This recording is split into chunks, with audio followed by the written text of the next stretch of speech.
Welcome to Our Girl Relationships. We talk about the problems people face in their day-to-day lives. Let's start with the video. My marriage has been a little rocky over the years.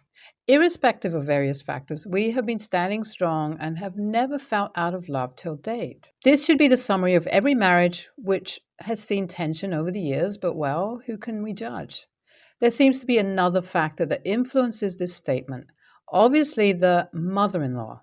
Now, the mothers-in-laws are a type of creature that just cannot see that you are happy. Now, let me tell you about the most horrific encounter I had with my mother-in-law that completely made me lose my respect for her, and I am glad that this happened with her. Last week, we had to attend a family get-together. On normal circumstances, I would be very happy to attend, as it had been years since I met my nieces and sisters, but my face changed color when I heard that my husband's other was going to be there. I suppose just another day of humiliation and festivities. I put on my masquerade, or what some people may call makeup, on and started on the long journey to desperation. The road was tiring as some events happened along the way. We departed during the afternoon, and it would take us around 4 to 5 hours to reach our destination. On our way, we found this stranded couple in the middle of the road asking for a lift as their car broke down. My husband, being the perfect husband he is, and willing to help anyone, and me, being the joyless and impatient person I was, to attend the ceremony, we gave the couple a lift as to their destination fell on the way of our journey. While on the road, all of us got talking, and sweet paraphernalia were exchanged. They had made some food and shared that with us. We were hungry, to be sure, so that was a huge relief for us. We exchanged numbers, got to know about their family, and the time was fun. When we reached upon our destination, we found the road to be barricaded and some policemen around. On asking them when the barricade was going to open up, they said that it was going to be in the next morning, as a cheetah had escaped from the next town, and so people were not allowed to go as long as the cheetah was captured. Not asking relevant questions like, how do you know if the cheetah would be captured by tomorrow morning? We accepted the proposal of the couple to spend the night at their place. The night went smoothly, with all of us going to sleep pretty late with the amount of gossip we were indulging in. When we woke up, we saw the sun to be at the peak and almost knew instantly that we were going to hear a handfall upon reaching. We said our goodbyes and also quite fortunately found the barricades to be up. We reached our destination finally, and upon opening the car door, I heard a stream of insults directed to my husband, and with a pinch of hurt directed towards mine as well. It was obviously mother-in-law, and she used all types of words that I did not think even existed. Also, one thing to mention, it was her birthday. We forgot that, didn't we? However, we being the good kids that we were, told her about our debacle and the problem we fell in and how we spent the night with familiar faces. She became angrier. According to her, we were spending nights at other people's houses when we should have been with her, enjoying her getting closer to death. More importantly, I was the second person in this conversation, as most of the insults were directed towards my husband, and I was standing there like a scarecrow, getting picked on by the birds. Immediately she said something which made me remember how much I did not want to visit her. She said what a bad son he was, and she could clearly see on whose instructions he was getting the courage to treat his mother like that. Strike one. She said that in front of all the family members and also in front of his brothers and nephews. You can understand our humiliation, but still, being the perfect man he was, he apologized fervently till his mother cooled down. I just wanted to get on with the day and was counting the hours when we would reach our home again. We got on with the day, and when it was time for dinner, I saw my husband acting a little strange. I did not give much thought to it. Actually, when I think about it now, he had been acting strange after having lunch itself. The weather was hot, which could be the reason he was perspiring so much, and he looked out of breath. It could be because he was running hither and thither, doing all the work, so I did not give it much thought. We sat at the dinner table, and I was busy talking to one of my nieces. After all, we have met after so long. The next moment, I heard something or the other addressed to my husband, and who better to say it other than mother-in-law herself? I believe she said something along the lines that his wife does not even talk to him. Strike two. First of all, he was busy talking to our uncle, and so I was also talking with my niece. There is absolutely no room for being jealous, but still, I don't know how this happened. Soon after the comment, my husband's face dropped and dinner table became quiet. I did not say anything to her out of respect I had for him. Soon after we were having our desserts in silence, I heard a noise. It was the sound of my husband vomiting horribly on the ground. He was rushed to the hospital, and soon we found out that he had food poisoning. For the first time in my life, I saw my family to be so closely bonded apart from the wretched woman. My sister-in-law was talking with the doctor, and my nieces and uncle went to buy medicines. For a brief moment, it was just me and my mother-in-law in the waiting room. The doctor came out of the cabin and said that they are still running some tests on him and that he had to be in the hospital for a couple of days. Hearing this, I became angry but still tried to console myself, saying that he would not want his wife quarreling with his mother-in-law. But what came next really shocked me. She came up to me and said that all this was my fault. He should have never married me, and she had not raised her son to be ill on something as basic as food. The next line really blew me off. She said that how she wished that he had not been born. Spending money up for something so stupid. We were apparently spending money because a person was hurt, and that was stupid. Strike 3. In the meantime, everyone returned, and I conditioned my throat to let all the harsh words come out. I hurled an earful on her, saying that she was the one who was the evil in the family and could not see any good that happened to his son. She always hated me for marrying into her family, as I came from a very poor background, and that was not something that she could wrap her mind around.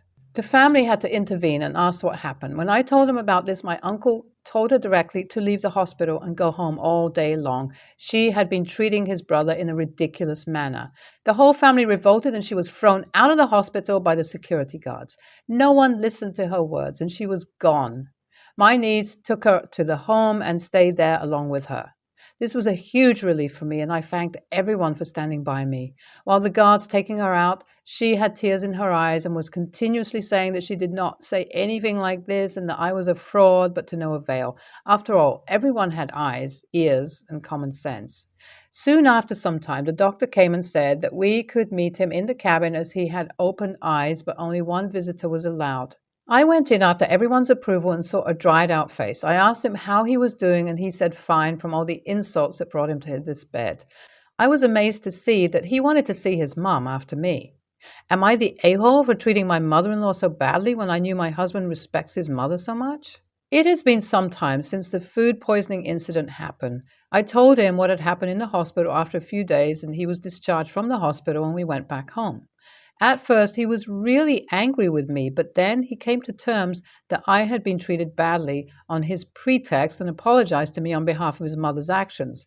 I do love my husband and his family, and I'm so lucky to have them in my life, but still, I have some sleepless nights when I stay awake thinking whether or not the words which came out of my mouth were relevant for a mother seeing her child getting sick.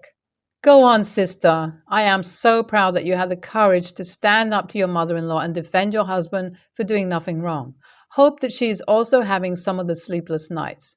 Don't think about it, sister.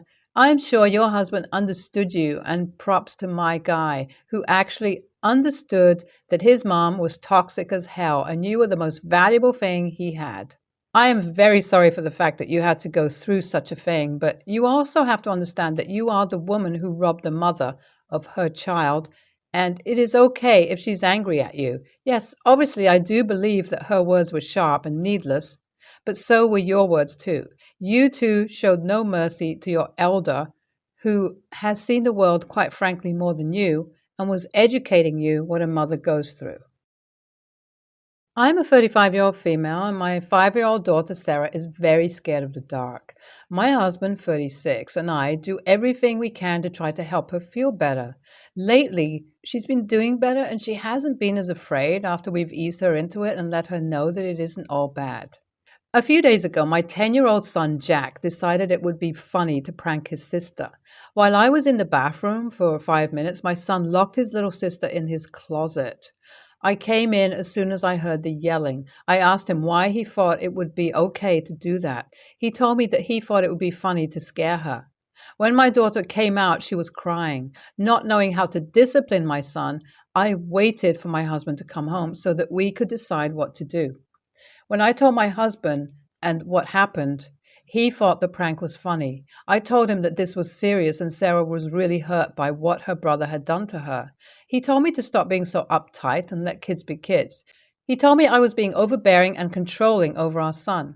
When I tried to talk to him more, he told me that he had bigger problems and that I should just let it go because I'm going to ruin Jack's childhood.